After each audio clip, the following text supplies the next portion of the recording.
Hello મિત્રો, કેમ છો? મજામાં? આજે આપણે બનાવવાનું છે પાનપત્તી મટરનું શાક. બહુ જ સરસ મજાનું અને એકદમ ટેસ્ટી અને ઘરના મસાલાથી બની જશે. એકદમ હેલ્ધી છે અને સાથે એકદમ સેહત માટે બહુ જ સરસ રહેશે. મેં પાનપત્તી લઈ લીધી છે. પાનપત્તી મેં આ ડુંગળી આવે લીલી એની લીધી છે. તમે જોઈ શકો છો મસ્ત સમારી અને આવી રીતના રેડી કરી દીધેલી છે. સાથે મટર લઈ લીધા છે.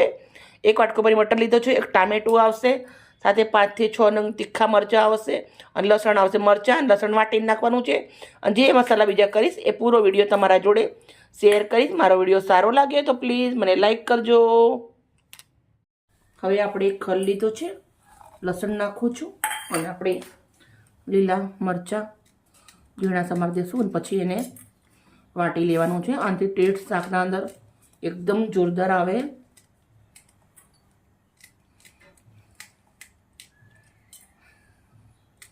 આને આપણે મસ્ત વાટી લેવાના છે.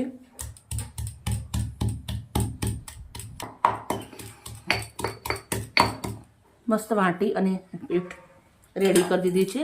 તો આપણે એક ડીશના અંદર નીકાળી દઈશું.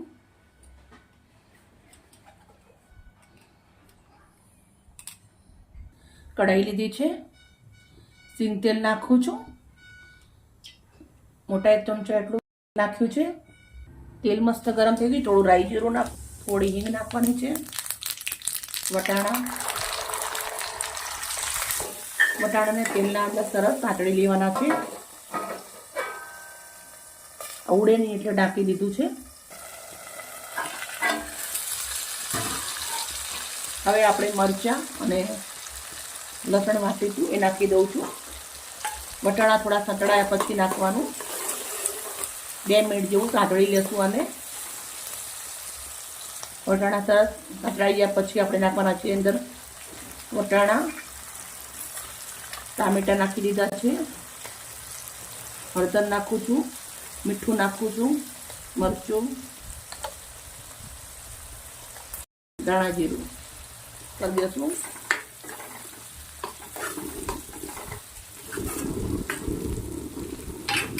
હવે આપણે પાનપત્તી નાખી દઈશું.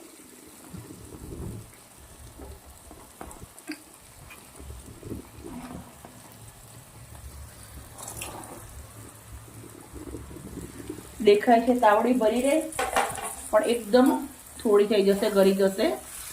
એકદમ તાજા પાન છે ડુંગળીના, એકદમ મસ્ત મજાના. સરસ આપણે મિક્સ કરી દઈશું આને. મસાલા તમારે ઓછા વધારે તમારા ઘરે જેટલા વપરાય એવી રીતે નાખવાના.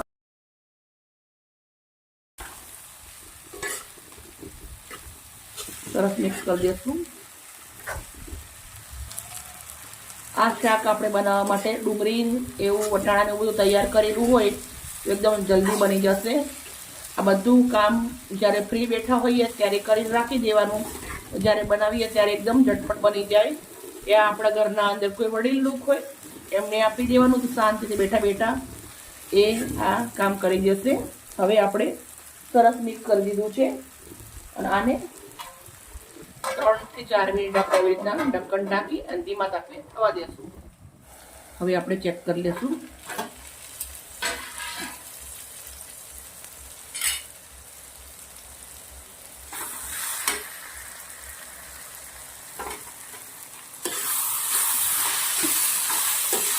મિત્રો, આપણું શાક એકદમ સરસ મજાનું બની અને રેડી થઈ ગયું છે.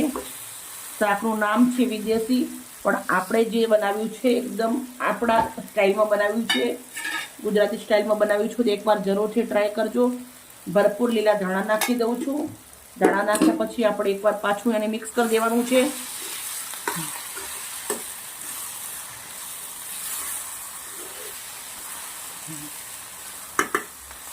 ગેસને બંધ કરી દઉં છું. શાક આપણું થઈ ગયું છે રેડી. આપણે શાકને કરશું સર્વ.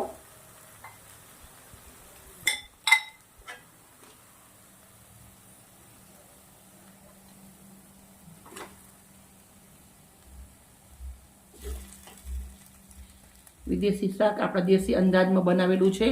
એકવાર જરૂરથી બનાવવું ને ખાવું, બહુ સરસ લાગશે.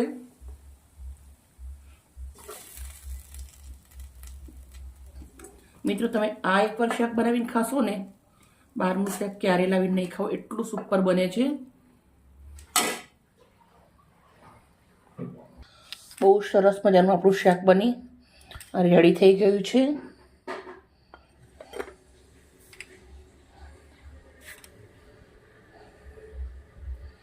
મિત્રો અમારી વિડીયો સારી લાગી હોય તો પ્લીઝ અમને લાઈક કરજો, દોસ્તોને શેર કરજો.